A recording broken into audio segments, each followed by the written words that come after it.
మీరు ఇప్పుడు మనకి ఏపీలో 2 మంత్స్లో ఎలక్షన్స్ అయితే రాబోతున్నాయి. నెక్స్ట్ సీఎం ఎవరైతే బాగుంటుందని మీరు అనుకుంటున్నారు? మనం చంద్రబాబు నాయుడు అయితే బాగుంటుంది. చంద్రబాబు నాయుడు ఒకవేళ అధికారంలోకి వస్తే మరి డెవలప్మెంట్ అనేది ఏ విధంగా జరుగుతుంది అనుకోవచ్చు? మీకు తెలుసు కదా, మీ ఇంతకుముందు ఎలా డెవలప్మెంట్ చేశారు, అయితే సిటీలో కూడా ఎలా చేశారు తెలుసు కదా. డెవలప్మెంట్ చేస్తాడని 100% నమ్మకం ఉంది. ఈసారి ఏం డెవలప్మెంట్ అయితే లేదు. 3 రాజధానులు అన్నాడు, ఒకటి చేయలేదు. ఇప్పుడు ఏం చేస్తాడు, మళ్ళీ నెక్స్ట్ మనం ఎంచుకుంటే ఏం చేస్తాడని కూడా తెలియదు. నారా లోకేష్ ఇప్పుడు యువగలం పాదయాత్ర చేస్తున్నారు కదా, సో యువగలం పాదయాత్ర అనేది ప్రజల్లో ఏ మేరకు ప్రభావితం చేస్తుందని అనుకోవచ్చు? ప్రజల్లో చాలా మందికి మేలు అని తెలుసు. మేము యువగలం వల్ల, పాదయాత్ర వల్ల కూడా లోకేష్ మారినాడు తెలుసు, అందరికీ దగ్గర అవుతున్నాడు. ఎలా ఏంటి, ప్రజలలో కష్టాలు ఏంటి తెలుసుకున్నాడు, బాగుంటుందని అనుకుంటున్నాను. అంటే పవన్ కళ్యాణ్ ఇప్పుడు పొత్తులో వస్తున్నారు కదా, మరి పవన్ కళ్యాణ్కి ఏదైనా పదవి ఇచ్చే అవకాశం ఉందనుకోవచ్చా? ఉంటుంది మేడం. ఇస్తే ఏ పదవి ఇస్తారు?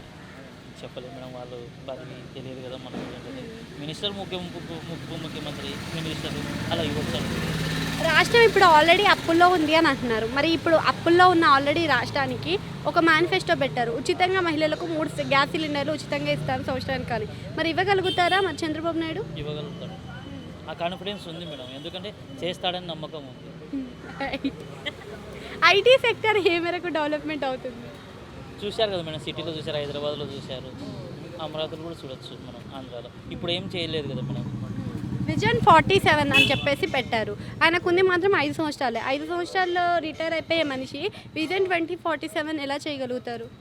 విజన్ 47 వాళ్ళ కొడుకున్నాడు కదా, జూనియర్ ఎన్టీఆర్ రావచ్చు, పవన్ కళ్యాణ్ ఉన్నాడు. అతని రిటైర్మెంట్ అయినా వాళ్ళ వారసత్వం ఉంది కదా, చేయొచ్చని నమ్మకం. Thank you.